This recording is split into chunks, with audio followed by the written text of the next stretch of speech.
Good evening, everybody. Thank you for coming tonight. This meeting is called pursuant to the provisions of the Open Public Meetings Law. This meeting of July 14th, 2020 was included in a meeting notice sent to the Burlington County Times and Courier Post on January 8th, 2020, and advertised in said newspapers on January 10th, 2020, and January 11th, 2020, and respectively posted on the bulletin board in the municipal building on January 9th, 2020, and has remained continuously posted as required under the statute. In addition, a copy of this notice is and has been available to the public and is on file in the office of the municipal clerk. So the first thing would be a flag salute. I pledge allegiance to the flag of the United States of America and to the republic for which it stands, one nation, under God, indivisible, with liberty and justice for all. Okay, may we have a roll call, please? Mayor McLaughlin? Here? Ms. Schneider? Here. Mrs. Gilmore? Here. Mr. Costa? Here. Mr. Klaus? Here. Okay, the first item would be the approval of the regular committee minutes of June 9th, 2020. So moved. Second. Mrs. Gilmore? Yes. Ms. Schneider? Yes. Mr. Costa? Yes. Mr. Klaus? Here. Mayor McLaughlin? Yes. So we have the reports to be approved for June 2020. It would be the tax collector, code enforcement, fire official, construction, and the emergency services report. So moved. Second. Ms. Schneider? Yes. Mr. Costa? Yes. Mrs. Gilmore? Yes. Mr. Klaus? Yes. Mayor McLaughlin? Yes. So we have some more, what do you want them to stand? Just along the back? We're exceeding our social distancing and our room capacity at this point in time. So they're going to have to stay out in the lobby at this point. Okay.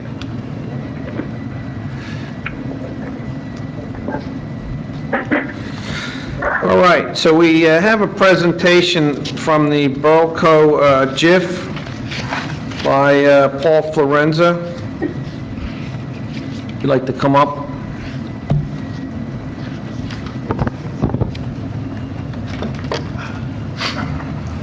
Good evening, Mayor, members of the Township Committee. My name is Paul Forlenza. I'm the Executive Director of the Burlington County Municipal Joint Insurance Fund, and I appreciate the opportunity this evening to speak with you in regards to your renewal with the Burlco GIF. Your 3-year membership with the fund is up at the end of this year, and we're hopeful that you will consider another 3-year membership with the fund effective January 1st of next year. Before you, I put a copy of some presentation materials, and with your indulgence, I'd like to kind of walk through them, let you know how we're doing as a fund overall, and I'll be happy to answer any questions that you may have along the way. With that said, if you jump to page 2 of the bound presentation, GIF's actually currently in its 30th year. We've completed 29 years of operation, kicking off operations in 1991.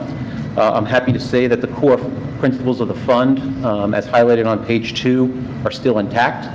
We believe in member-driven decision process. We want you folks to make the decision, the stockholders, the members of the GIF, to make the decisions about what the fund is going to provide for its members.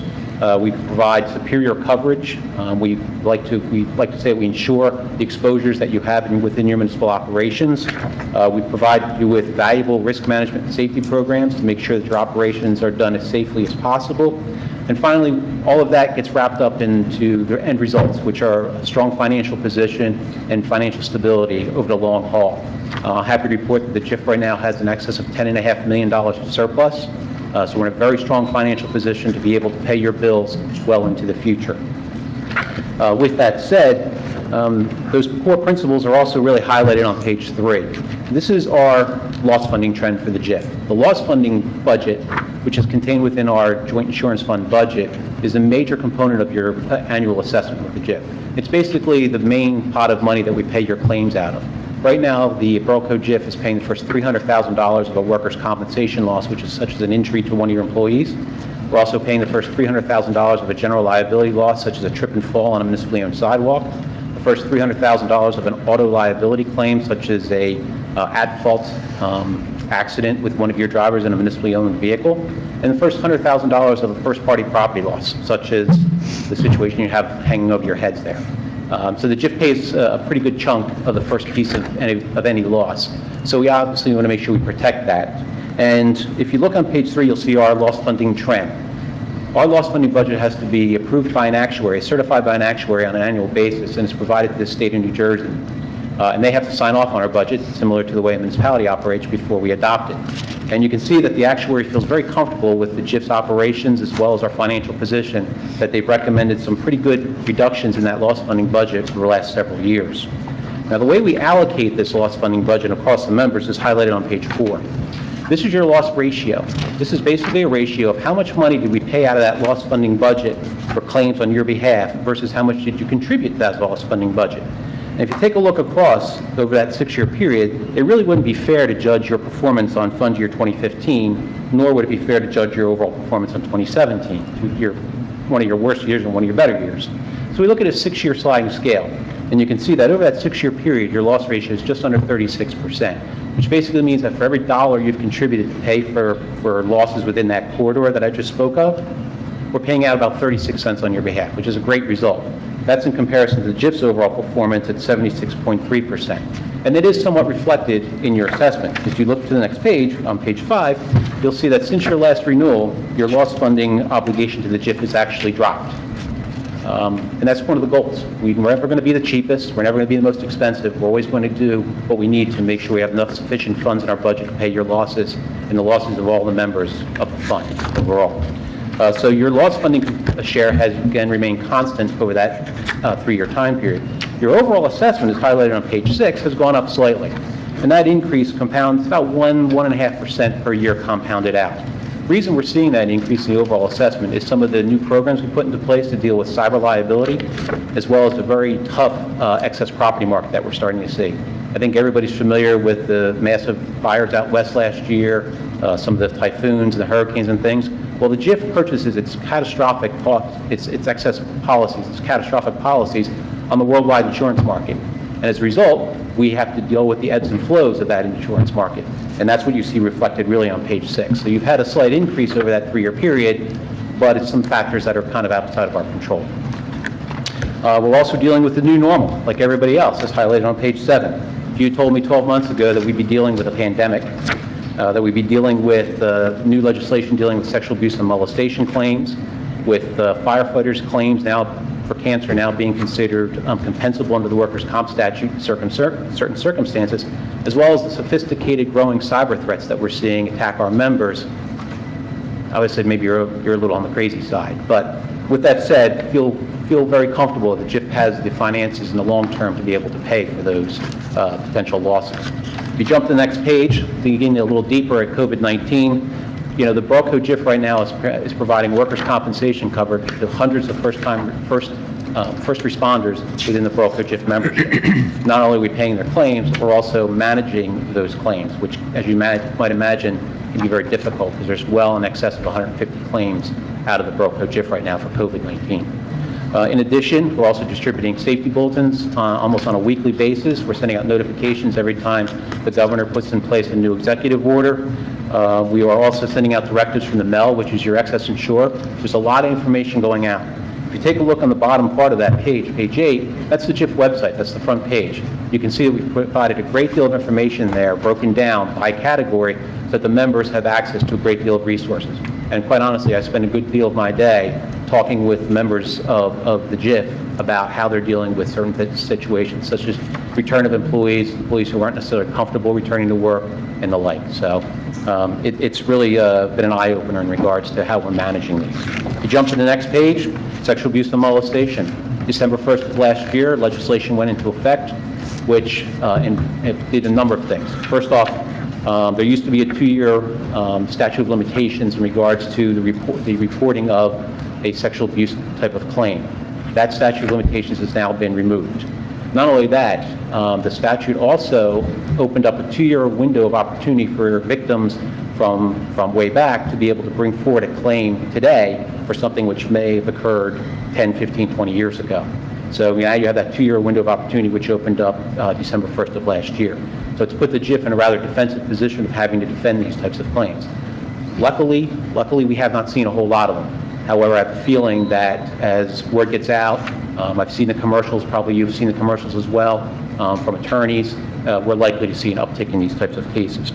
We are dealing with them the best we can. We're defending them with our defense panel. We're managing the claims. We're helping our members that if they have a claim from a time period before they were with the JIF, we're assisting them through archiving services. We've also put together an elaborate training program, which again was part of the legislation, for managers, supervisors, your police command staff, all of your rank and file employees. They all have to go through an extensive training process. We've also made that training available to all of your volunteers. So there's a lot of resources there to help combat this new area. If you jump to the next page, firefighters' cancer presumption. Late last year, legislation went into effect, which in essence said that if you were a volunteer firefighter, a part-time paid firefighter, or a full-time paid firefighter, you worked for a municipality for 7 years or more, and you are diagnosed with one of 419 different types of cancer which are prevalent in firefighters as identified by the National Institute of Health. And that diagnosis before the age of 75, you meet those 4 criteria, that your cancer can now be considered a workers' compensation claim. So we're dealing with a potentially very expensive area.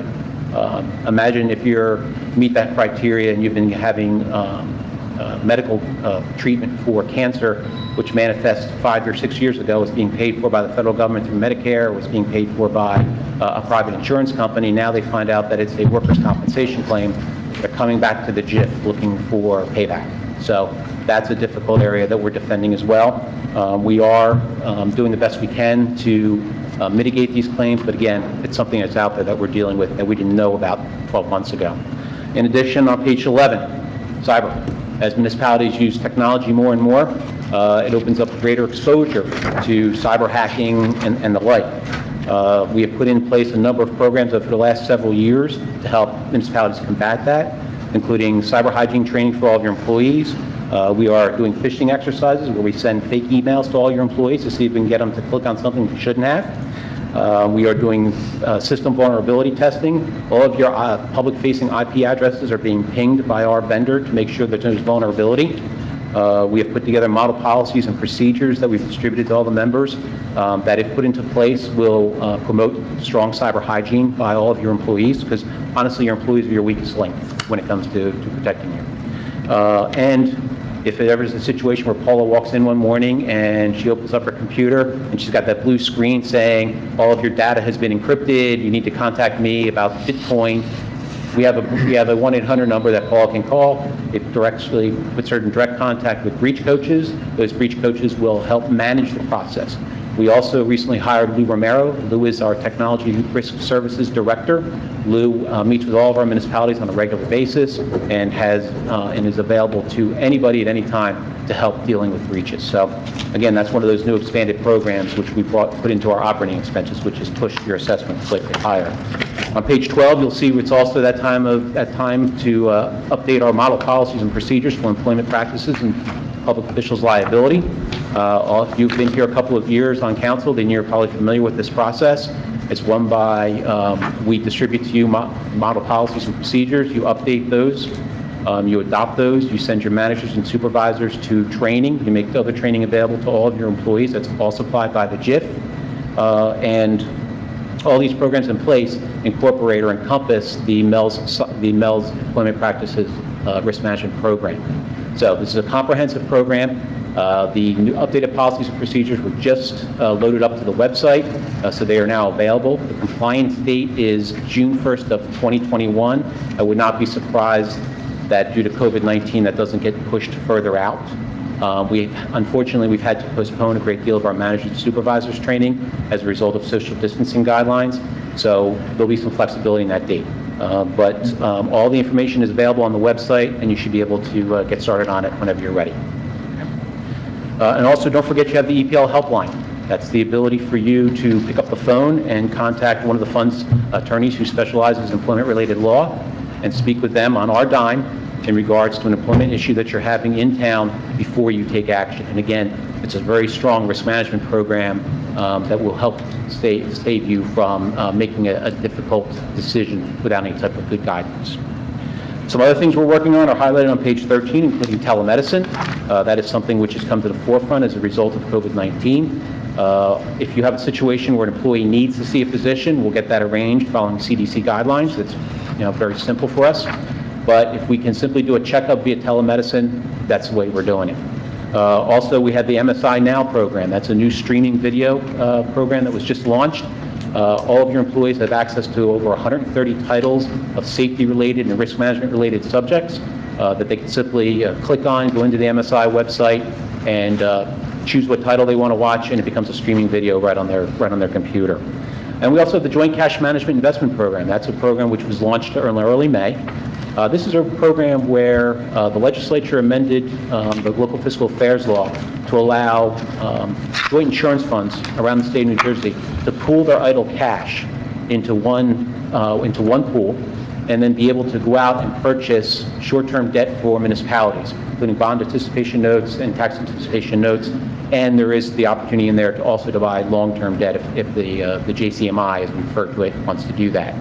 What's great about this program is that we're taking idle cash and we're utilizing it to increase investment income for the JIF, but even more importantly is we're able to go in at interest rates that are less expensive than what's available on the municipal market right now. Municipal market right now, depending on your credit rating, is anywhere from 2.25 to 2.5. It's just coming in at half of that.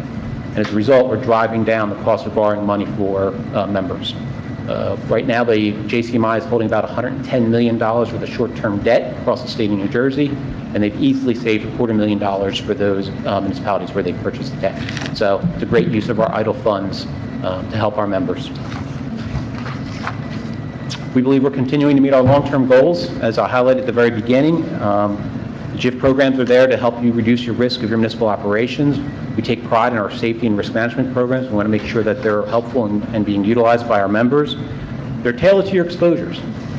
We recognize you have some very dangerous operations between collecting trash, police operations, fire, and the like, EMS, and we want to make sure that we have programs in place that will help protect against the risk associated with that.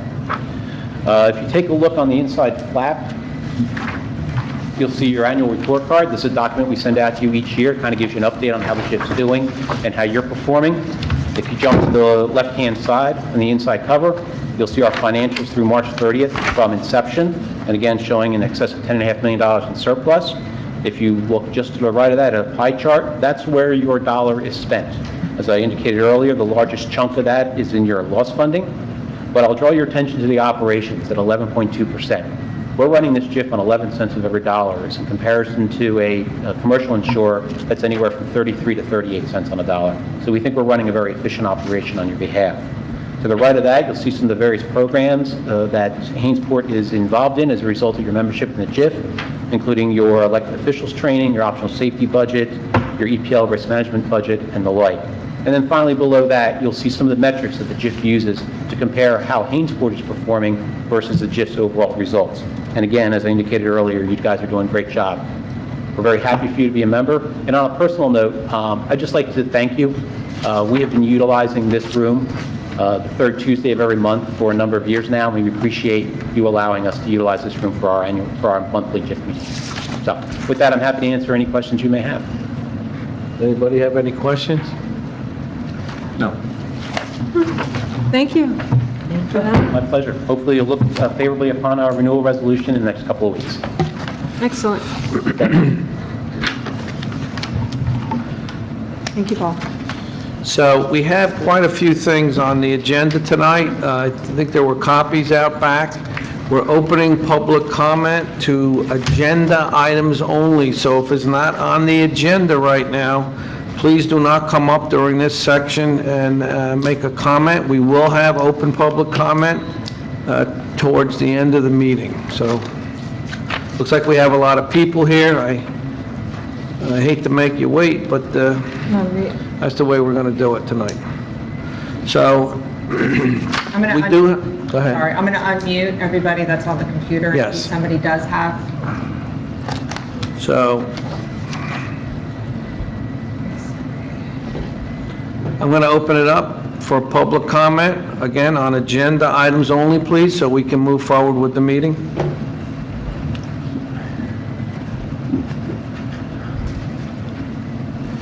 I don't see any takers in the audience.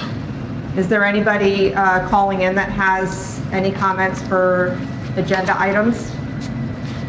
I heard somebody. Hello?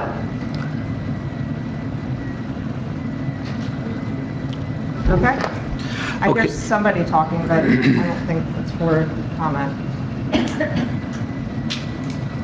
Okay, I'm going to go ahead and mute everybody again. So we'll try to get through our business as quickly as possible. So the first thing is establishing an ordinance for temporary outdoor dining, ordinance 2020-5.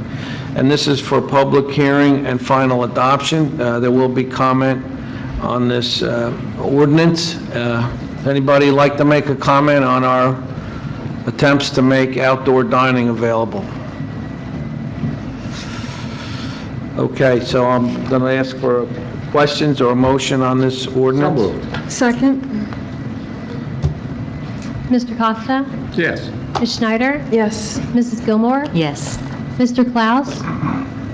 Yes. Mayor McLaughlin? Yes. So next is ordinance 2020-6. This will appropriate the sum of $190,000 in funding from our capital improvement fund for the projects known as sidewalks, curbs, warning surfaces, and striping on Washington Avenue and Broad Street, and in various parks and recreation areas. So this is the first reading and introduction. What's the committee's pleasure on this? Any questions? Second. Okay, we have a motion and a second. Mrs. Gilmore? Yes. Mr. Costa? Yes. Ms. Schneider? Yes. Mr. Klaus? Yes. And Mayor McLaughlin? Yes. So we have they're called consent resolutions, and we're going to join them together. So Resolution 2020-122-7 authorizes the CFO to refund fees paid by Guardian Asset Management. I'm going to ask for a little explanation on that, because I always like to keep the audience informed. Sure, so this, let me see here, is for a vacant property fee and rental inspection fee for a property, 14 Delaware Avenue, and they overpaid. They actually do have a tenant in that, or they have somebody in that property, so they're due a refund of $419.79. And the Resolution 2020-123-7 is to authorize some liquor licenses to be renewed. That's sort of self-explanatory. And then the last one, Resolution 2020-124-7, will amend the adopted budget for additional items of revenue and offsetting appropriations. Would you mind explaining that one just a little to the audience? I know you Sure. can do it better than I can. Sure, it's every year we receive the Clean Communities Grant, which helps us with various programs such as our cleanup days. This is every year we receive funding. This year we received $13,899.60, and that is to add it to our budget. Great, thank you. So what's the committee's pleasure on these three resolutions? So moved. Second. Ms. Schneider? Yes. Mr. Costa? Yes. Mrs. Gilmore? Yes. Mr. Klaus? Yes. Mayor McLaughlin? Yes. Resolution 2020-125-7 authorizes our membership in a Burlington County Mutual Aid and Assistance Agreement with participating units, and I'm going to call on you one more time, Paul. Sure, so this is a resolution that I'm pretty sure all 40 municipalities in Burlington County are currently adopting. It's a 5-year agreement with Burlington County for municipal police, emergency medical services, fire departments, volunteer fire companies, EMS organizations, and fire districts to provide additional protection against loss, damage, or destruction by fire, catastrophe, civil unrest, major emergency. So basically, it's for mutual assistance from neighboring towns as well as county organizations. Okay, what's the committee's pleasure on that one? So moved. Second. Mrs. Gilmore? Yes. Ms. Schneider? Yes. Mr. Costa? Yes. Mr. Klaus? yes, Mayor McLaughlin? Yes. So next is Resolution 2020-126-7, awarding a contract for repair and construction of the sidewalks, curbs, warning surfaces, and striping on Washington and Broad Streets. So moved. Second. Ms. Schneider? Yes. Mrs. Gilmore? Yes. Mr. Costa? Yes. Mr. Klaus? yes, Mayor McLaughlin? Yes. Next is Resolution 2020-127-7, authorizing a contract for a virtual meeting management firm, LogMeIn USA Incorporated, and that's a sign of the times. So we're looking to catch up to the times of virtual meetings. We need So a moved. motion? Second. Ms. Schneider? Yes. Mrs. Gilmore? Yes. Mr. Costa? Yes. Mr. Klaus? yes, Mayor McLaughlin? Yes. Resolution 2020-128-7 is something we normally do in the summer, and as everybody knows, we've had an inordinate amount of brush and fallen limbs and so on and so forth this year, so we're looking to hire some seasonal help. I'll make a motion. Second. Mr. Costa? Yes. Ms. Schneider? Yes. Mrs. Gilmore? Yes. Mr. Klaus? yes, Mayor McLaughlin? Yes. And we're going to skip the next one, and the next item is approval of business licenses. There's a long list, if the committee looked at it. May I make a request to pull Resolution 2020-129-7 Okay. from the agenda? So moved, we need a vote? Okay, let's vote on it. Yes. Motion and a second. Need a second? A motion and a second, yes, sir. So moved. Second. Okay. Ms. Schneider? Yes. Mr. Costa? Yes. Mrs. Gilmore? Yes. Mr. Klaus? yes, Mayor McLaughlin? Yes. So again, business licenses, we have 3 firms applying for business licenses. What's the committee's pleasure on that? I move we accept. Sorry about that. Thought I shut that off.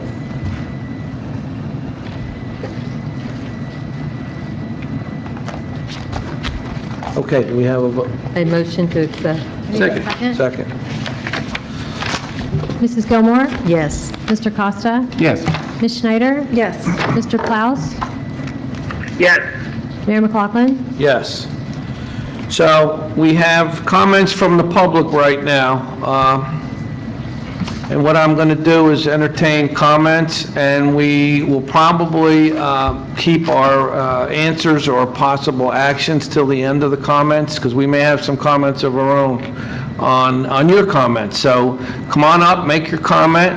Please keep it to 5 minutes, since we have a lot of people here, and then the committee and our attorney and our administrator will possibly have some answers for you. Okay, who wants to come up and have a comment? And if I may, I'm going to leave everybody that's on the computer on mute for now. I do want to say that Sergeant Lally is online, and he will be available to answer any questions. For those of you that are online, I do ask, I don't know which caller is Sergeant Lally, so if you could please make sure your phones are on mute, because I'm going to have to unmute everybody. And if you don't have your phones or computer on mute, we will hear everything.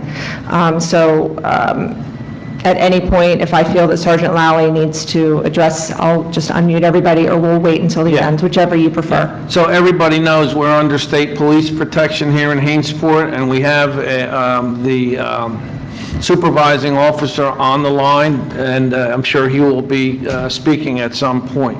So who would like to come up first? Somebody's got to come up. One at a time. Come on up, ma'am. You can come. You can. No, one at a time, please. Just state your name and your street address, please. Sure. Teresa Parzik, and 408 3rd Street. and Pull that microphone a little closer. There you go. Thank you. 408 3rd Street, Teresa Third Street. Parzik. Okay. We have had an ongoing issue in our little neighborhood of Claremont. I have a petition that I've written up, and it has been given to a property manager. This issue goes along with another property in the community, which is 104 North Cumberland Avenue. There is a family of squatters living there, and our petition is to have them removed. There's been plenty of police activity. That's why Christine is here. Her son has been bitten by their dog. The dog hasn't been removed. There's a lot of things going on. And we're asking for as much support as we can in getting this accomplished and having these people removed from our neighborhood. Okay. So, Thank you. can I leave this with you? Sure. Just leave it right there. I'll make sure I get it. Okay. Thank you. There is also, on change.org is the actual petition and all the online signers and comments, if you wouldn't mind taking a look at that as well. Sure. Okay, All thank right, you. Thank you. Mhm. Yes, ma'am. Hi, I'm probably like the youngest one in here. My name's Christina. I live on North Hunterdon Avenue. What's your last name? Simmons. Simmons? Yes. Okay. So I was a little bit curious how the township determines who they use for New Jersey, who they use for animal control. Is it a bid?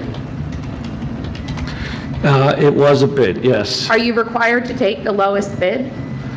Lowest responsible bid. There's a big word there. Okay, so my next question is, with all of the complaints that have been on New Jersey Animal Control and the owner of New Jersey Animal Control, why isn't Hainesport still using them? Using who? New Jersey Animal Control. I don't have the exact name of who we awarded that contract to. Is that who it was? It's New Jersey Animal Control. Okay. Okay. I'm just curious, when my son was bit, protocol was not followed with New Jersey Animal Control, and it seems that Paul has been great. I've spoke with her many times over the past couple weeks, but it seems that every time I try and touch base with animal control, they're not doing what they're supposed to. And this ties into the squatters at 104 North Cumberland because these dogs belong to them. There's a huge issue in our neighborhood. Our kids can't play outside because they don't feel safe. And I'm just hoping that, like Carrie said, that you guys support us in trying to remove this family from the property.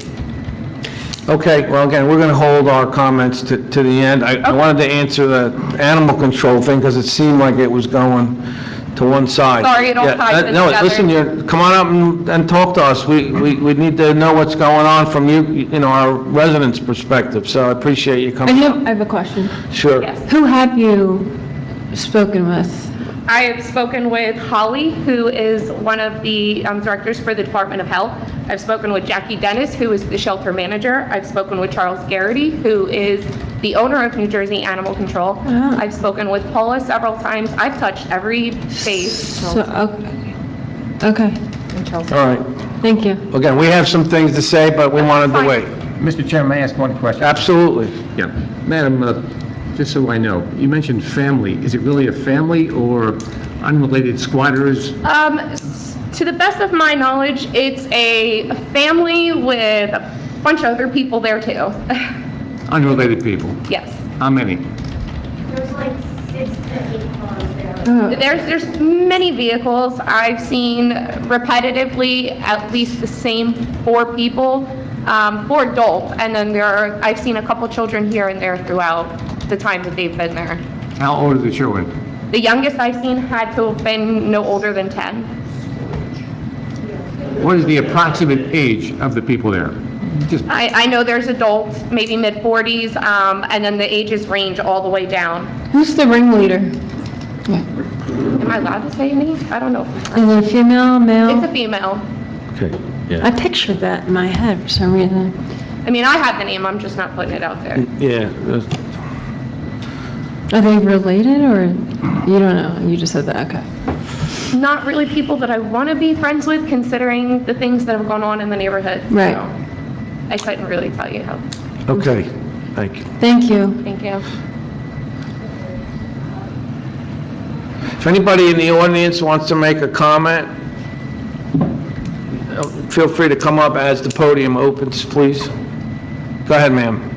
Hi, Tina Atkinson, 301 North Cumberland Avenue, Claremont resident. Hi. Hi. So in addition to what was stated, we have concerns not only with the safety of our children, but public health. We understand that New Jersey Water's been out, or the water company's been out several times. I'm sorry, I need like 2 seconds to set something. I'm sorry, somebody Sorry, I said, hit the wrong button. I needed 2 seconds to set something up. I'm very sorry. Who's that? I don't know who that is. could it be a police officer? Or? No.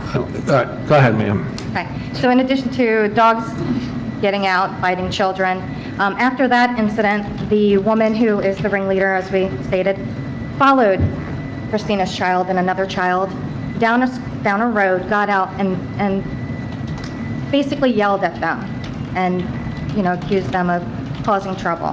The police have been out several times. Most of us aren't comfortable walking around our own neighborhood now. We have a lot of elderly residents that no longer take their walks. Again, with the water not being turned on, that is a health concern. We've had the health department out. I mean, it's just a major concern. So again, Okay. Yes. Has anyone filed a formal complaint? We have had residents that have called the police. They have police reports. But that's different than a complaint. So I just want to let the committee know that, excuse me one sec, I just need to try to bring the committee up to speed so we can get the comments completed. So Paula and I and our code employee over there met with the state police for a couple hours this week. So we have some things that we might get into the committee with once the comments are finished, that to sort of bring the committee up to speed. I know that Christina is in the process of it, and Perry has spoken to the property manager on whatever they're trying to do on their end as far as getting them out. So things are happening. It's just, I know that, we know this is all over Facebook. We have a lot of residents concerned, not just in Claremont. We appreciate the support from the rest of the township. She's threatening it at all? Yes, she has threatened. oh, She has wow. threatened to bring her people in Wow. and take over our homes as well. The foul language, they cut through people's lawns, and then if they ask them nicely not to, they're throwing bottles on the streets in front of their homes. There's a lot of things going on. There's a lot of things going on. A lot of us now have cameras up, extra security in our own homes, and it's ridiculous for the area that we live in. Thank you, we appreciate that. But again, we're just looking for the support of the township. Yeah, absolutely. And hopefully we can come to some sort of resolution quickly. An immediate neighbor who is a resident for many, many years, an elderly woman who could not be here tonight because of some things going on at her home. Her children want her out. They want her to sell her home. This woman does not want to leave. She's been here for a very long time, and it's heartbreaking, especially for our older residents. Did you ask the state police to patrol that area more? Well, I'm going to be perfectly honest with you. The most recent occurrence that happened with us, the police actually told us basically that we needed to stay away from them because she told them that we were threatening her and that we were causing all the problem in the area. And clearly it's just ridiculous anymore. She stands in the middle of the street screaming, calling people names. It's just, and it doesn't matter if it's a child or an adult. It's just disgusting, the words that come out of their mouths at this point. I'm so sorry. Thank you. Thank you. Thank you. Anybody else? Anybody in the audience? Yes, sir. Yes. Name and address, please. Mike Ewer, 406 First Street. The squatter's been there for a while. We're just wondering how long it's going to take to get the people out of there. Is there a procedure that we have to follow? I mean, the state police have been there. I'm sure they have reports, records. People have been getting bit. You can't walk around the street. I'm just wondering how long it takes. Okay, again, we have some comments, and we have a police officer on the line. We just wanted to get to the end of the audience's comments before we start Like a talking, resolution. okay? Sir, Thank you. sir, could you say your name again, sir? Ewer, E-W-E-R, And your address? 406 First Street. First Street, thank you. Thank you. Yes, sir.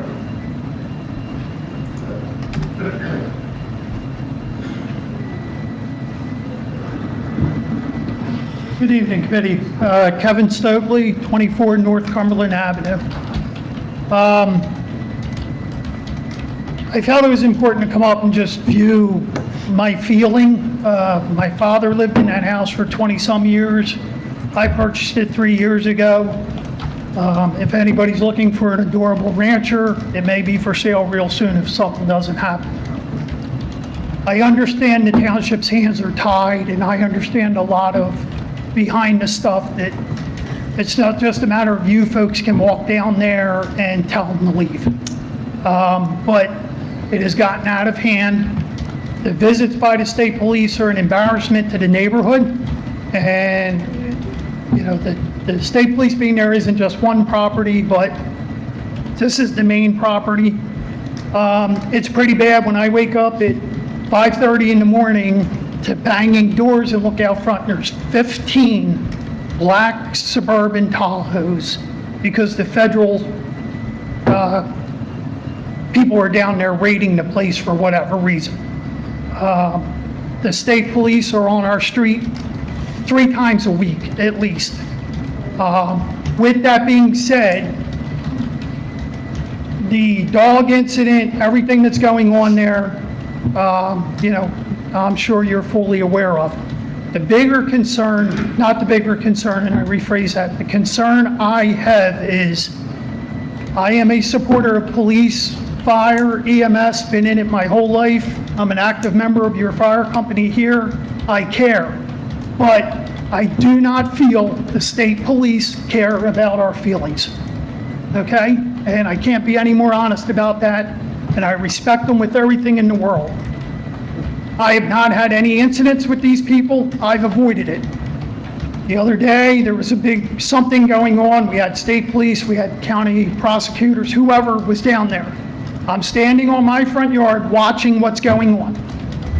Didn't interact with anybody, didn't say anything. One of the residents comes out, starts screaming at me, profanities, whatnot, back and forth. I responded with no profanities, but I did respond to her, at which point she told me, they will be down there for you. That's all she said. They'll be down there for you. I said to her, I don't know if you're threatening me or you're talking about the state police. State police walked down on their own, approached me, asked me if there was a problem.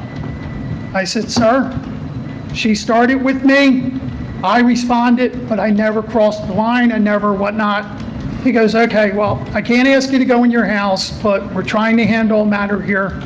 I said, sir, out of respect to you, I understand you would like me to go in. I will do that. But I ask that you please document what I felt was a threat. Yep, I'll put it in my report. Never once asked my name, never asked my address, nothing to the sort. I don't feel it was documented. I'm not a confrontational person. I'm not looking for problems, but I don't feel that we're having the protection that we deserve. Did you ask for a copy of the report? No, I did not. You should. I did not. A few weeks prior, the dog got out. My neighbor called the police, and the statement from the state trooper was, "You're really calling us about a dog loose." Okay? Everybody knows the history. Okay? there was boarded up windows on the back of the house, okay? As part of the fire department, I notified our people, it's a safety risk. If our firefighters go in there and get trapped and can't get out a window because it's boarded up, that's bad, okay? The board has since now been removed. They kicked the board off the back of the house. There's just so many things, but my point is, I know it's being worked on, I know there's a lot of issues. The house was just listed 2 weeks ago with a realtor for $123,000. With a realtor, and it says in the caption real big, you are not to speak or communicate with the tenants. A week later, the listing was changed to $224,000 for the house. Occupants, I'm sorry, occupants. My feeling is the bank is trying to show the house is worth more and that they were inconvenienced and all that. I don't know, but the price went up $100,000 in a week. If my house can go up in $100,000 in a week, I'll give you a discount and add $50,000 to it and I'm gone. Okay?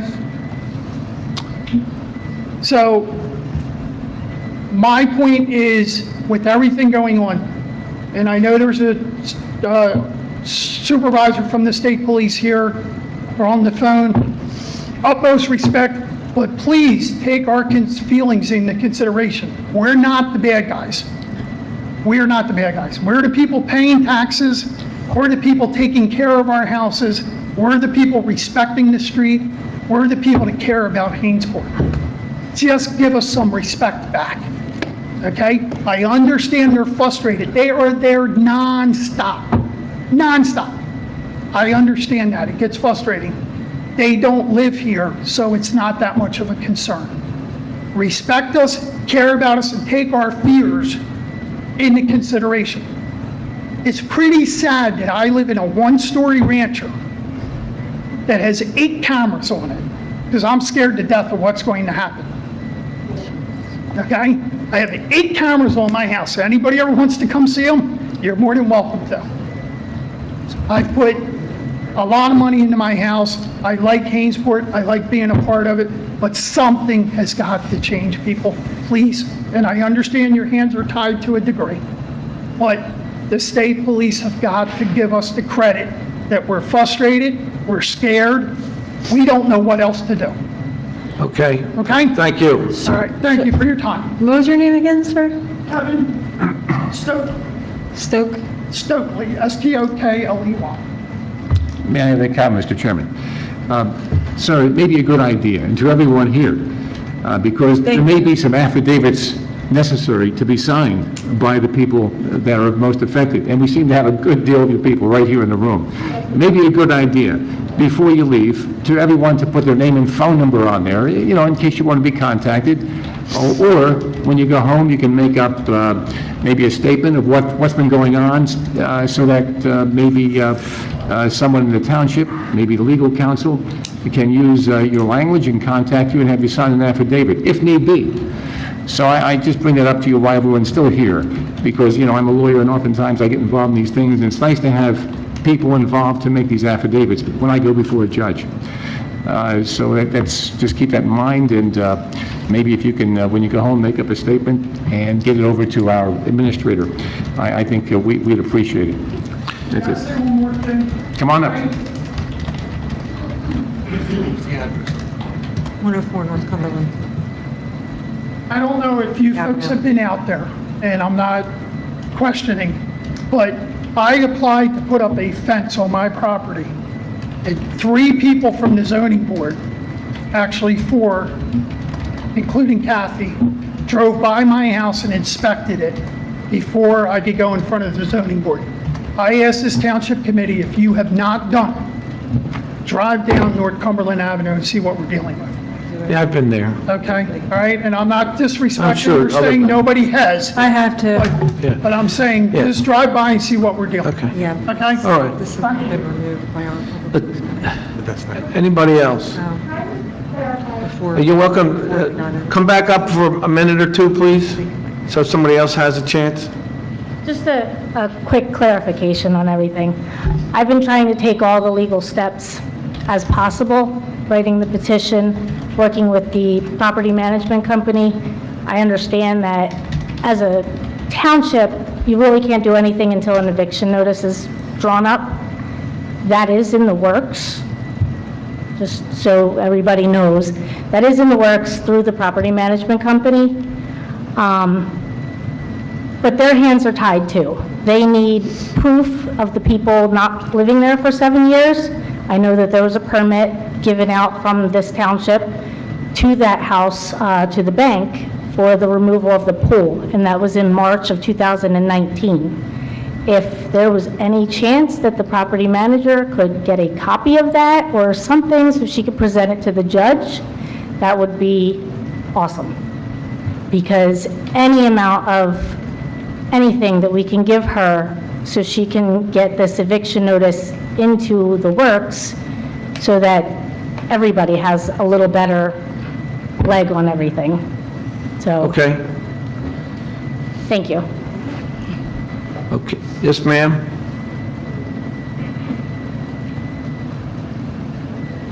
Hi, Ginger Thielman, 408 2nd Street. Obviously, I can't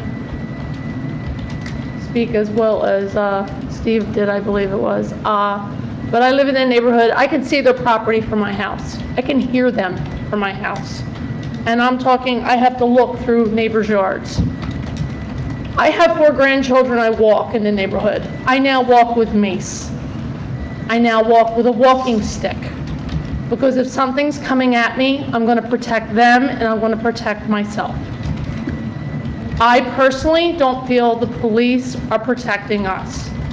Yes, they come out when we call. Yes, I've seen them over there issuing whatever it is they have to issue. I know there's a legal process that has to be done to follow through to get them out. But they sell drugs. Even if you're not a drug person, you can tell when a drug deal is going down. Why are the police not driving through on cell day? She sets her lawn chair up outside. Sometimes she has the dogs with her, sometimes she doesn't. It's very blatantly obvious that what they're doing, and they don't care what we think. Yes, people have been accosted verbally, or they will just stare you down with this blank, dead stare in the middle of the road as you're driving. They want you to hit them so they can sue you. I'm sorry, they are driving down my property value. It is not safe in my neighborhood. I've lived here for 32 years. I've loved my little neighborhood in Claremont. Loved it. I love the school system. And now this is what's coming in. And there are 2 other houses for sale in our neighborhood. Who's to say somebody else that can't move in and do the same darn thing? I'm telling you now, if I wanted to go squat in another house, they'd have me out in a heartbeat. But for whatever reason, we can't get these people out. There are a ton of cars. They take the car, and there used to be a fence because there was a pool there, as someone was just talking about, that was taken out. They have driven over the fence. So the fence, a chain link fence, is laying on the ground. It's not even they ripped it up and throw it in the trash. It's laying on the ground. We have cars coming from out of state, whether to buy their drugs or what, I don't know. But we don't feel safe. And we don't feel like we're being supported. I know with the COVID, there's a lot of things that are shut down, and it's preventing a lot of backup. I get that, but Sergeant, why can't you have your men drive through periodically, not when you're called, drive through on a daily basis? Let them know you're watching them. Thank you. Thank you. Thank you. Okay, so my name's Robert Burston, 106 North Hunterdon. I first bought my house in 1990 with my ex-wife. Spent many good years there, raised my family, got a divorce, moved out. 2014, I actually bought it back from her because I liked Hainesport, I liked Claremont. I liked it so much, I bought Bob Whitner's house after he passed, for my daughter. I own 2 houses in Claremont. Now, before I continue, how many of the 7 of you are elected officials? All 7? No, there's 5 committee people, sir. 5 elected officials, and you 2 are who? How do That's you- our attorney and our administrator, So they're not elected. not elected. You appoint them. Correct, the committee appoints them. Okay. I've heard a lot of suggestions from you. Hey, what are you doing? What are you doing? What are you doing? I'm going to ask you a question. What are you doing? Well, we're going to reserve our statements till after you're done with your comments, if you don't mind. Okay. My question to you folks is, have you called the governor's office today? Did you call them yesterday? Are you going to call them tomorrow? What are you going to do about this besides, oh, well, it's in the courts and the judge gave them to the 22nd of July to lawyer up? Please don't assume. You don't know what we're going to do. Well, that's why I'm asking the question. Now, let him make his comment, please. What are you doing? Well, just make your comment, and we'll address all the comments at the end, like I said. Okay. I don't mean to try to overpower you, but that's what we'd like to do, if you don't mind, and to be fair to everybody. So just to give you a little sense of the frustration, knowing that they took 100 gallons of antifreeze into their basement. Now, you know, I don't know about you, but I guess they were just going to sell it on eBay. Never mind. You know where that's going. Every night we go to bed, is it going to blow up? Is this a meth lab? Is it going to blow up? Okay? And Ginger's right. A lot of folks, I haven't seen it personally, but a lot of folks have seen the deals go down. Okay? They've seen the deals go down. I have literally watched a woman walking down our street like this.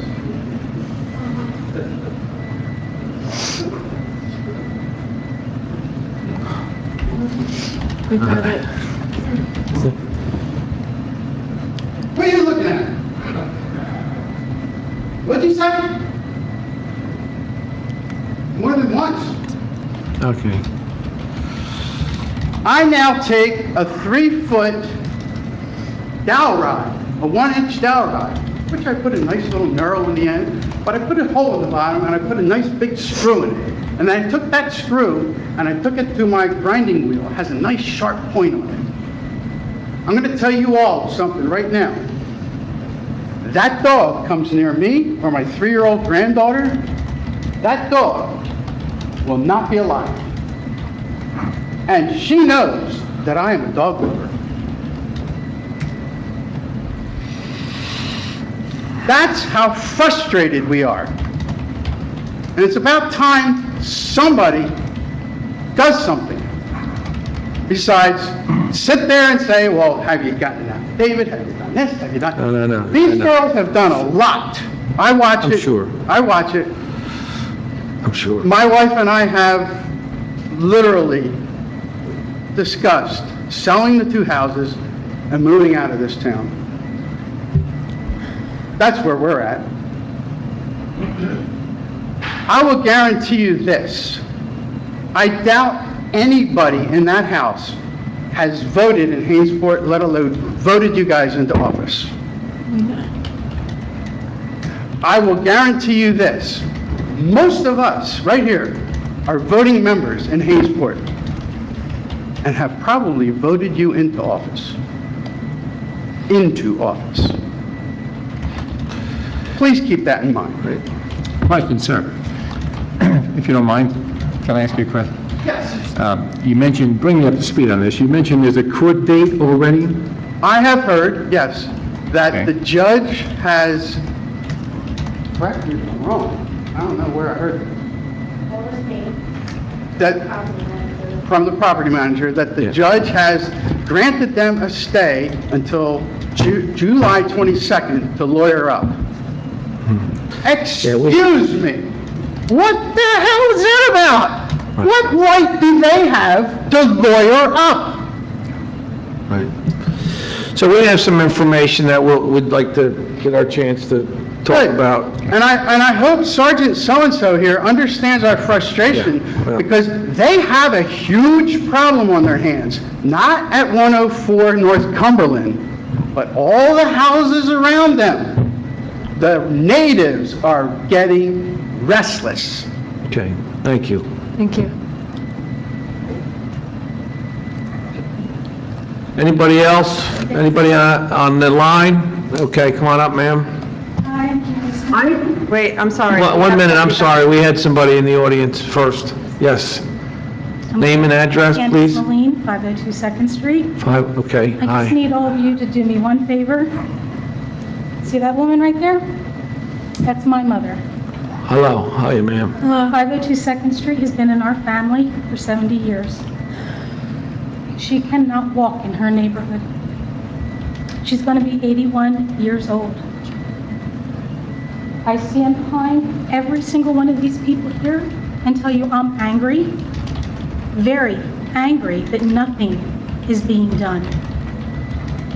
Isn't it supposed to be that when you change an address, you have to have your driver's license switched over to reflect that address? Has anybody asked them for a driver's license to prove that they've been in that property? Because everybody here knows we live there. This is our town. And I'm really shocked that there aren't more people here, because it could be anywhere. We're angry. We're coming to you, our elected officials. And again, look at that woman right there who cannot walk in her neighborhood at 80 years old for the fear that she's going to be attacked by a dog from that property where the people are vulgar, confrontational. They burn things almost every day, right around 4 p.m. If anybody wants to take a drive by and smell the disgusting stench that comes from that property. I don't know about anybody else here, but we can't open our windows. We can't enjoy our backyard, because not only do we have to listen to their vulgarities, we have to listen to them stand on their front porch and scream at the top of their lungs. Their dogs bark continuously over and over and over again. And me and my sons got to witness a young boy be attacked by one of their dogs, and animal control did not take that dog. I always thought it was supposed to be when there was a child involved, the dog was put down. I'm a dog lover. The aggressive dog with the aggressive people is still there. So again, like everybody else is asking, what are you doing about it? Okay, we'll have some comment for you. Thank you. Thank you. I think one very important thing to add, and I forgot. This committee needs to know that there is a state vehicle, van, that picks a child up from this school or this house during the school year. Okay? How it's happening, I don't know.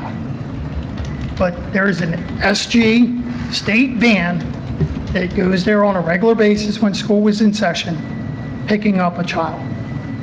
Okay, thank you.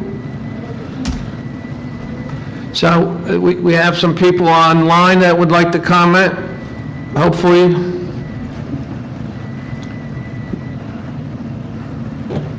Before we move on. Hold on. Is there anybody online that would like to comment? You can unmute and say something. There's tons of people on here.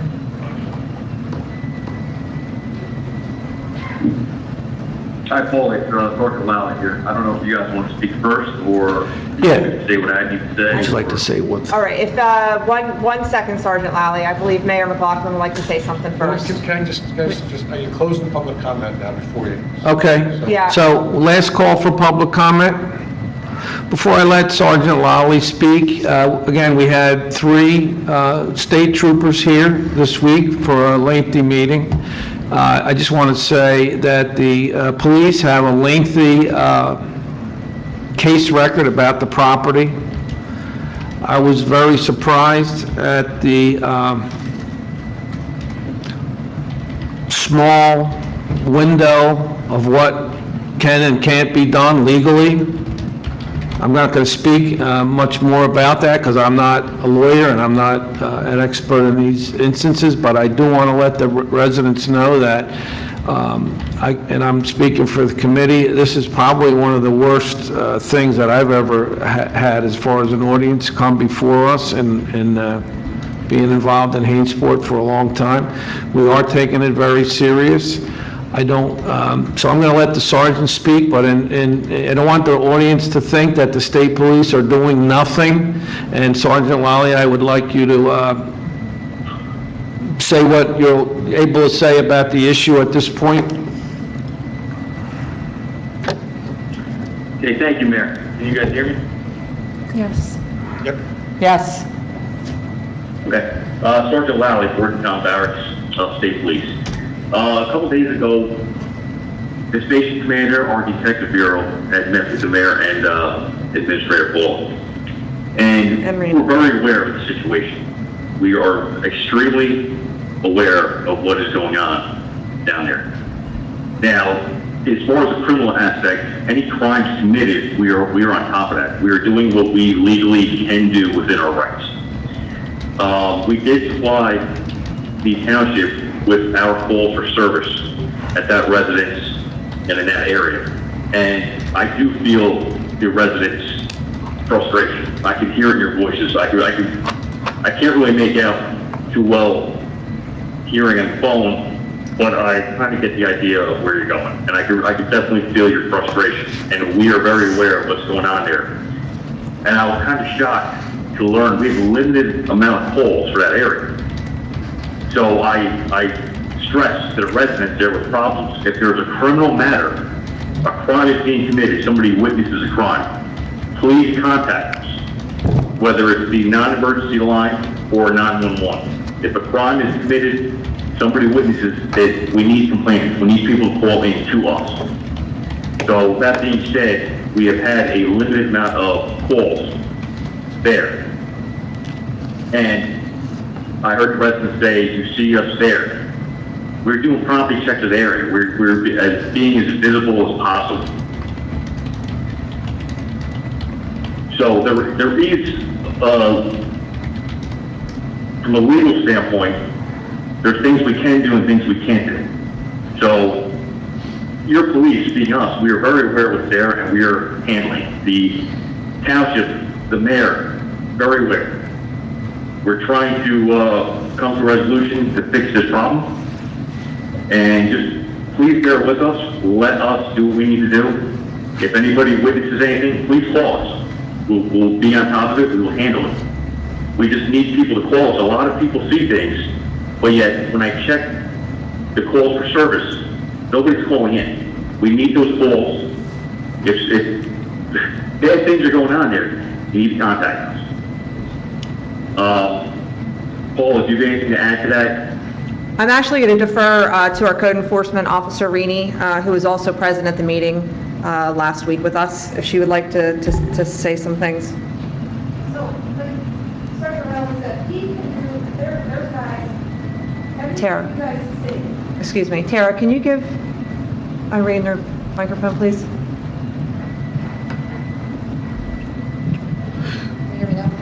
So just to set the stage real quick, we just didn't learn about this recently, and as you know, in the neighborhood, so I was really surprised to see how much work has been put into this, so. So again, so as far as the criminal aspect, that is the state police. As far as the squatters being there, we were notified back in January when this happened. It's a vacant property, that's what I do also, I register vacant properties. So that property has been, we go from an initial all the way up to the final year, Meaning, right? The fourth year.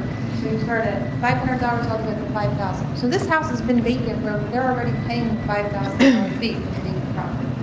That fee, Talking to it. We can't hear you too good. that fee was paid and I received it in January. That house was put up to be rented because the bank doesn't want to keep paying the money for it being vacant. So now they want to rent that property. So they put a lockbox over, a realtor put a lockbox on the property. They were going to show the property. Within 24 hours, somehow, the lockbox was cut off, and the property had these tenants in there. When the realtor called the state police, they came out, and the state police did everything they were supposed to do. They claimed they had a lease.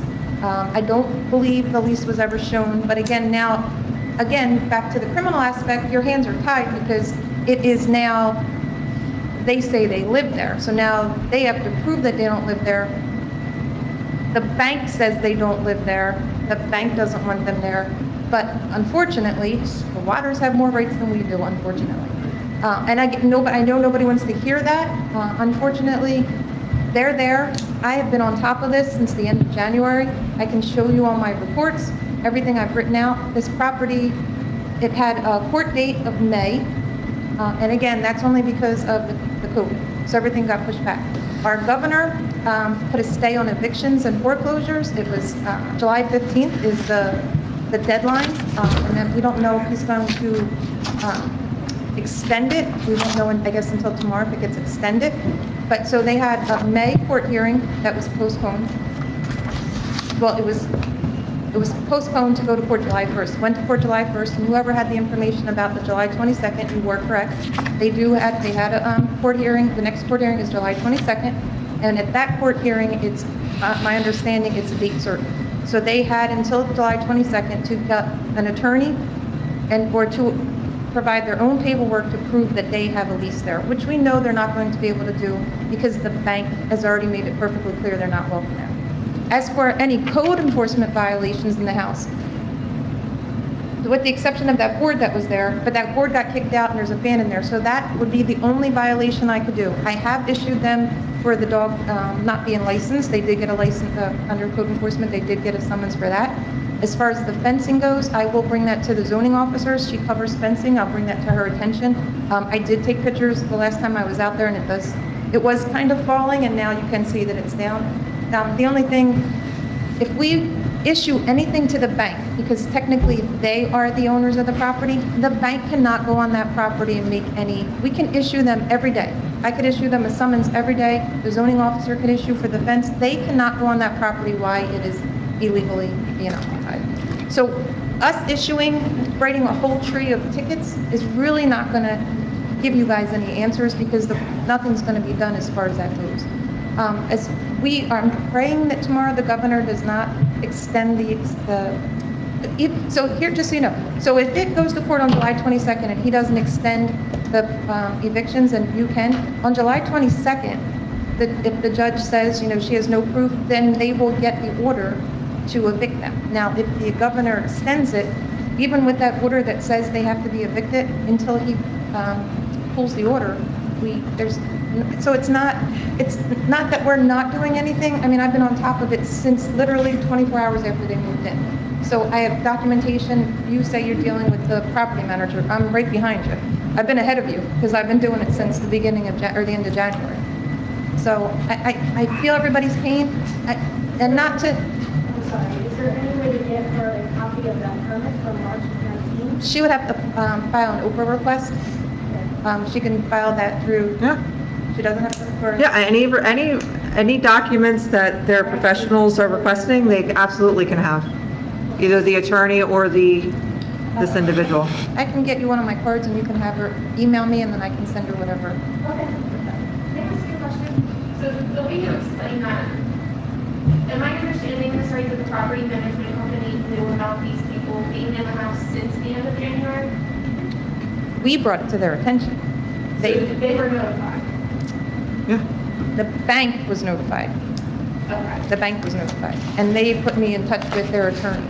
So I've been in touch with you. So they had one attorney that I guess didn't want to take the case anymore. So the case got into it. So I've been dealing with two different law firms during this whole process. Like the first law firm that went back in May to court is no longer representing the bank, so now it's a new law firm. So that's the law. I'm strictly just dealing with the attorney. I'm not really dealing anymore with the. They just switched attorneys. And as far as as far as any, so like Sergeant Lally said, if you, like everybody wants to come up here and say, you know, this is happening, that's happening. And I get it, I really do get it. Everybody's afraid of these people. You're not afraid to come in here and tell us what's going on, but if you don't call them, we don't know. So they are there for certain calls, but, and I'm not trying to be rude or anything, but shame on you if you don't want to come forward and be a witness, because if we don't have the witnesses, then we can't do anything. We need a witness to be able to say, this is what I saw and this is what's happening. And if once the witnesses come forward and we can start charging, the state police can start charging them with these issues that are the criminal matters. Because what I'm hearing is most of your complaints are criminal matters. You're hearing like the drug sales and even your son getting bit, and I'm sorry for that, but you either should have been through the state police or no, I know, but as far as a dog running at large. So you would, well, you only have 30 days to do that, just so you know. Okay, To issue a summons. I didn't know about that until all that. To issue a summons, it's only 30 days.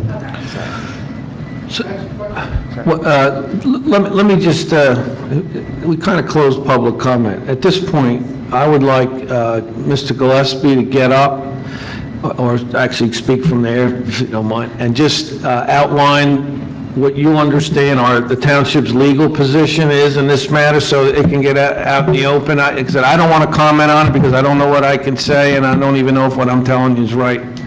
I rely on our solicitor. Well, I think it's already been said, there's very little that the township can do. Someone had suggested the other day, can we adopt a disorderly house ordinance that was adopted in some other town? Unfortunately, a few years ago, the appellate division invalidated such an ordinance in Glassboro. So there's no sense repeating something that the courts have already said is an illegal ordinance. The description of the matters that Sergeant Lally is handling are clearly beyond the scope of civilian administration. What is within the scope of civilian administration, Rini has already described what she's been doing, and it's in court. My advice, frankly, is that we track what's going on July 22nd, and everybody that's come in this evening to talk to the Township Committee, show up in court. I mean, you know, the gentleman asked the question, what right do they have to get a lawyer? Well, with all due respect, it's not a bad idea, but it's called due process, right? And so a judge is going to be very reluctant to have people in the courtroom without giving them an opportunity to get a lawyer. Well, I assume it's at the landlord-tenant court in Mount Holly, but I don't have the paperwork in front of me. Paula just gave me the name of the attorneys who are now handling it for the landlord. They're up in North Jersey at Scarinci and Hollenbeck. I know Don Scarinci, I know some people in that office. I don't mind calling up there and reaching out to the attorney. It is up the county and it's in front of Judge Harrington. You would have to go up to the county and find out what floor that is. I think it's the 5th floor, but I'm not 100% positive. Harrington is actually, unless he's moved again, he's in the front building. So he's not in the tall 7-story building. Harrington's in what used to be the old court administration building. And he's on the 2nd or 3rd floor. Yeah, so he's on one of the, but when you go in there, you go through the metal detectors, the sheriff's officers are there, and when you get through that, you'll see a board on the wall between the elevators telling you what judges are where, all right? So, you can so John, if I may interrupt, the action that's being taken on July 22nd, is that between the landowner and the occupant to remove them? Is that what's happening? That's what I'm hearing. Again, I don't know, and I haven't seen the complaint, but just listening to what Rini said, listening to what the gentleman said who knew the date of July 22nd, it sounds to me like it's in landlord-tenant court. And Rini's right. You know, when the governor issued the various emergency orders, executive orders, one of the first ones issued in March was a stay of all eviction proceedings. So it sounds to me like the judge wants to see a lease to see if they have any rights under that executive order. They may not have rights under that executive order if they don't have a lease, right? Because it's not anymore an eviction, it's a trespass that you're removing them, it's criminal. But again, you're in front of a guy with the robes who has the power to take off his landlord-tenant hat and put on his criminal hat, right? Judges can do that. They're sort of like chameleons. So again, I respectfully suggest that we put something on the website if we can keep track of what's going on. And if it's still on for the 22nd, y'all go there. right? Let the judge know what, And just so, how can it be closed to the public? Court proceedings are open to the public. So zoom in. No, so just so everybody's aware, I just spoke to the attorney on Friday, and that is an in-person session. And he is already under the impression that a lot of residents will be there, and apparently he's already made the, I guess the law clerk, or whoever does whatever they're doing in there, aware. I just want to interject something.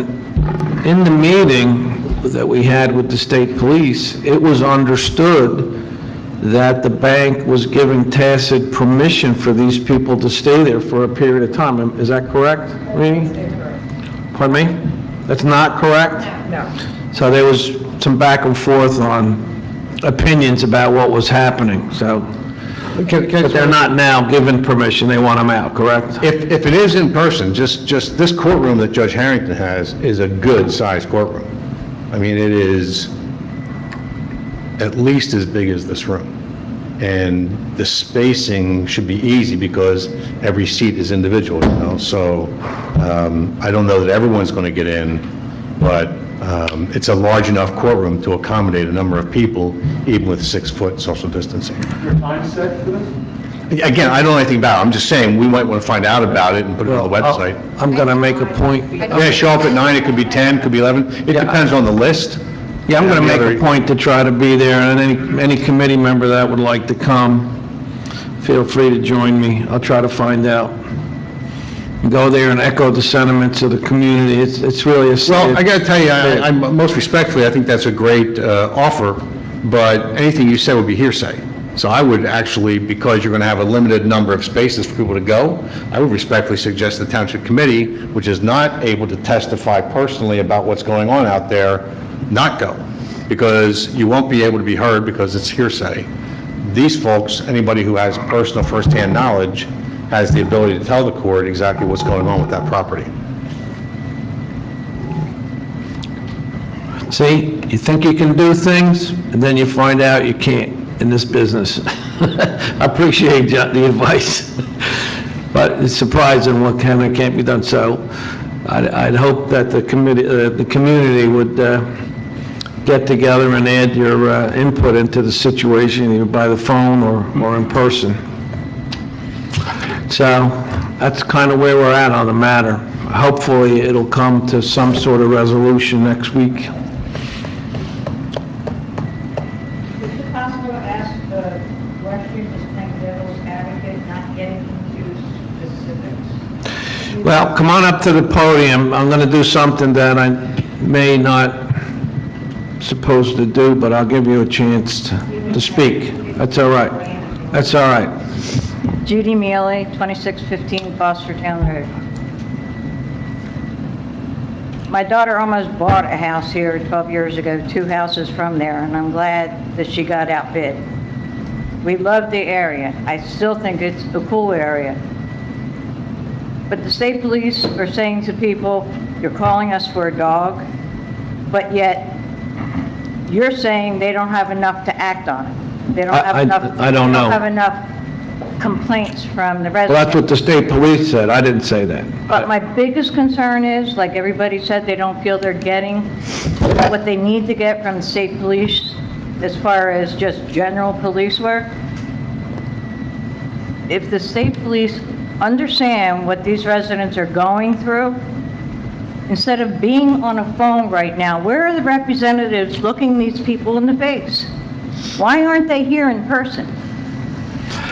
I don't necessarily know if that would make a difference, but he's certainly on the It would phone. to these people. Anybody can sit behind, on a phone. They generally will come to a meeting if we ask them, and I personally did not I've ask. been to meetings before, and I've seen officers. Yeah, they'll be here if we ask them. Go Let me ahead. interject, we also are still under COVID guidelines, so we are as transparent as possible, offering people to participate in our meetings, even our professional staff and support staff, either via YouTube Live or on our online platform or in person. So that is considered, acceptable means, especially during this COVID situation. I just think if the residents were able to face somebody face to face that's supposed to be protecting them, instead of maybe just hearing what they're saying, but imagining them just sitting back behind. You know, I need to speak, I need to tell you that is absolutely not the situation. I sat there looking at 3 police officers who are very unhappy with the limited scope of their authority. So I do not want to accept your opinion on that. You're entitled to it. I think the members of the audience here are very frustrated. I don't know what I would do if I lived there. I don't know. I am very, very unhappy to hear all this. I'm so sorry for everybody, but I will not accept the fact that the state police are doing nothing. They are very limited in what they can do. The officer explained it to you. You'd be surprised how little they can do. It's a landlord-tenant situation now, and let's just hope that the courts get the tenant out of there if they're not entitled to be there. So, but, you know, I appreciate your opinion, and you know, I know you, I know Wayne, and I respect you, but I can tell you, if you trust me one bit, that is not how they feel. That is not how the state police feel at all. And Senator, I think the one thing everybody in this room would agree to and be happy about is just seeing state police drive around our neighborhood. Well, Everybody in this room would feel so much safer if on daily patrol they drove through our neighborhood. yeah, and I don't have the statistic, but I think the state police response to crimes here or emergencies is pretty rapid. Years ago, when we did the building, we gave them a substation. As you know, there's usually a car or 2 here, and the response is good. I mean, unfortunately, it's not a paid police force. We are subject to state police protection, and I think they're doing the best they can, and everybody's doing the best they can under the circumstances. I've had crimes for businesses I've had here, you know, and I wish other things had happened when I had my business here. That didn't happen, but that's, you know, it's the way things go. So, but I can tell you, the state police that are covering us do care about the situation, and it's more of a landlord-tenant thing, like the officer said. If people would swear out a complaint, and I understand that situation too, but I think we just have to hope for the court thing to bear itself out, and the tenant. Like I said, John said, we tried to come up with an ordinance, a disorderly household ordinance. It's already been shot down in court. So we're like, we could have went after the owner, which is the bank, every time there was a disorderly situation there. Can't even do that. So, but we are leaning on the bank, and we're going to continue to lean on them, and we're going to continue to search ways that we can do that. I know Irene's been out there. It's consuming Paula's and Irene's business life here during the day. So, and we feel for the residents, and it's just something that we shouldn't let continue. So, that's about it on that issue, what we have to offer.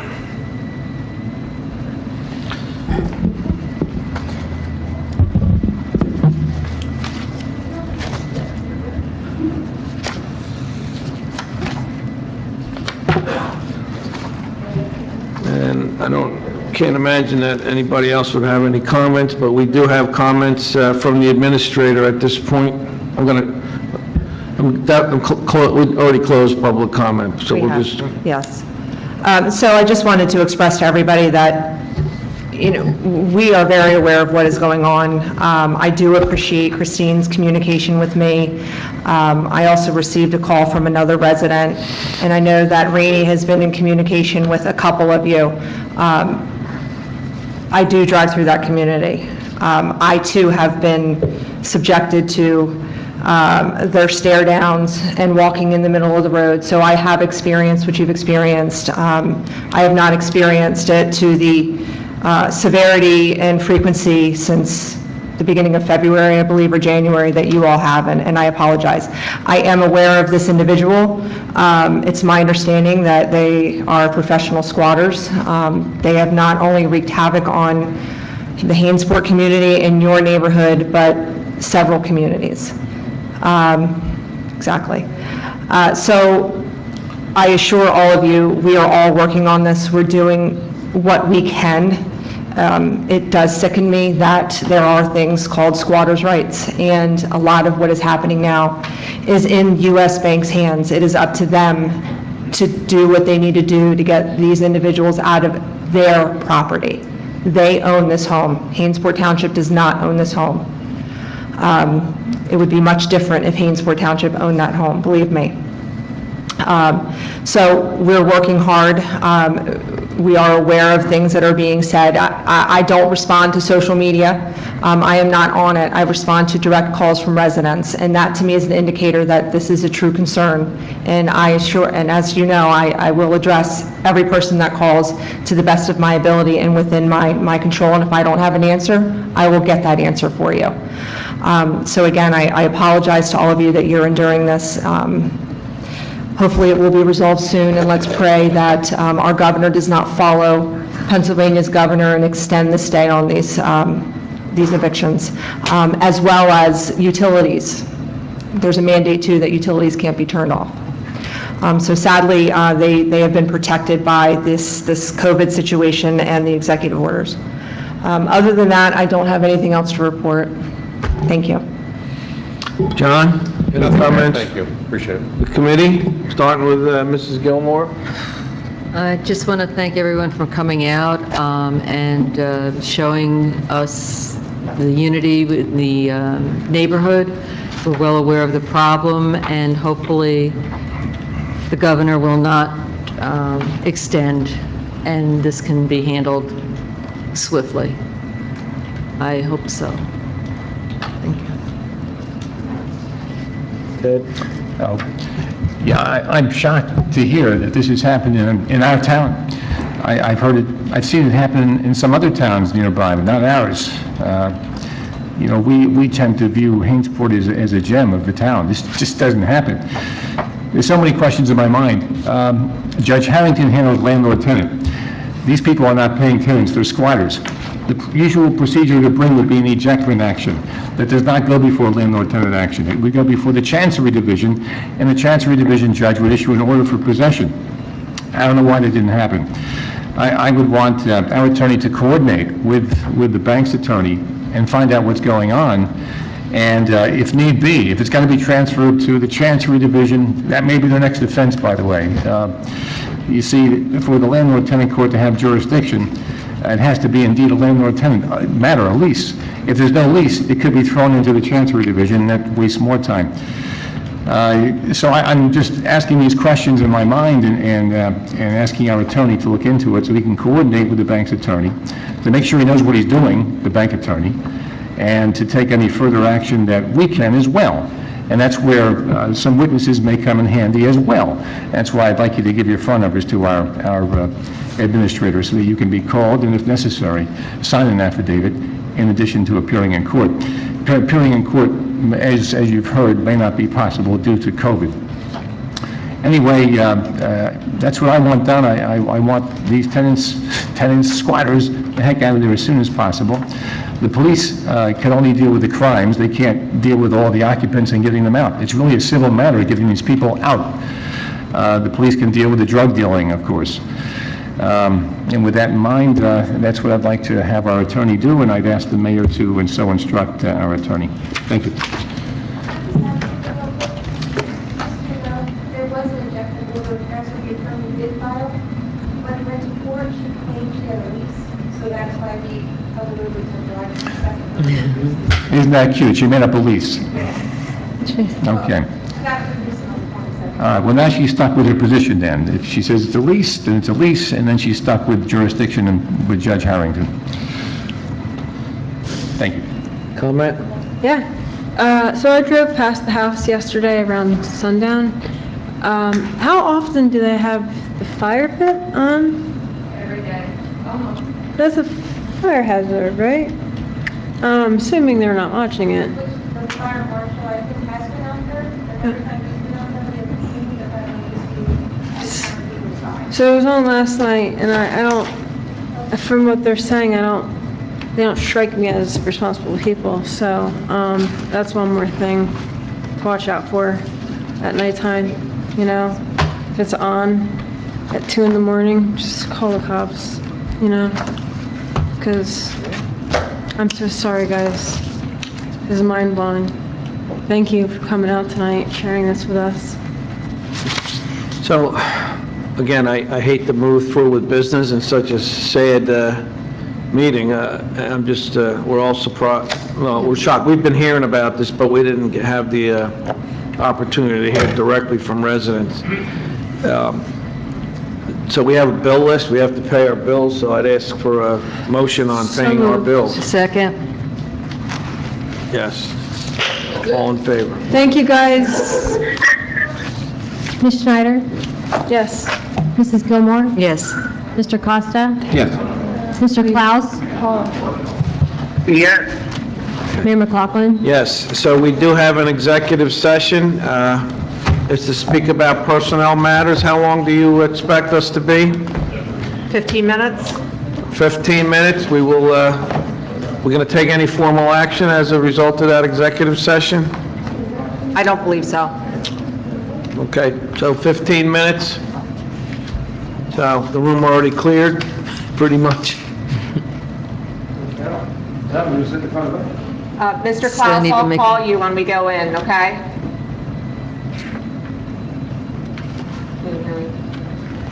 I mean, He's in there already. Sure. Okay. We have a Should I hang up? Oh, wait, we forgot Jerry's Can I have some opportunity. closing comments? Oh, Forgot I'm Jerry's sorry, Jerry. closing comments. Yeah, Bill. go ahead. Okay. Oh, okay. Oh, First of where you all, are. I totally feel for the people in Claremont section, and I hope the judge considers their statement and gives them some relief. On another note, I was contacted by Mike Wontok, and he's interested in starting a veterans group with cooperation with the township. And with this veterans group, looking to do some civic participation, service for our community, Memorial Day, Veterans Day, participation, volunteer group. And Paula has some information about how you could contact him about it. But he's looking to group together all the veterans in Hainsport Township. And anybody else that wants to participate, I will be fully participating with him to help him with, this is such a great idea that I think we really have to get behind this and do that. He does have an email address. It is mlontot@comcast.net. If any veterans or any residents want to participate, he's really excited about this, and I am too, and I think that's something we all have to get behind. Other than that, everybody have a good day. Thank you. Very good. All right, should we do a motion to? Yes. So we need a motion to enter executive session, or actually, yeah, executive session, please. So moved. Second. All in favor? Aye. All opposed? Bye. Okay. Bing, bing. Okay, we're out of executive session. So, Mr. Mayor, members of the committee, the appropriate motion, I think, would be to authorize Paula to follow up in the manner discussed in executive session, and depending upon the outcome, for me to prepare the necessary resolution for the next meeting. Okay, I hope everybody heard that. Do we have a motion? So moved. Second. Third. All in favor? Aye. All opposed? Okay, do we have a motion to adjourn? So moved. Okay. We didn't reopen. You can raise a beer, Jerry. Second that. All right. All right, Jerry, Thank you. motions? So long, Jerry. Okay, all in favor? Aye. All right, thank you, everybody. 9/11. 9/11, oh, my lord. Should we stay on for one more minute? Yeah, that's pretty Let's just hang out for one more minute. So wait, the motion was to authorize Paula to do what? Okay. Okay.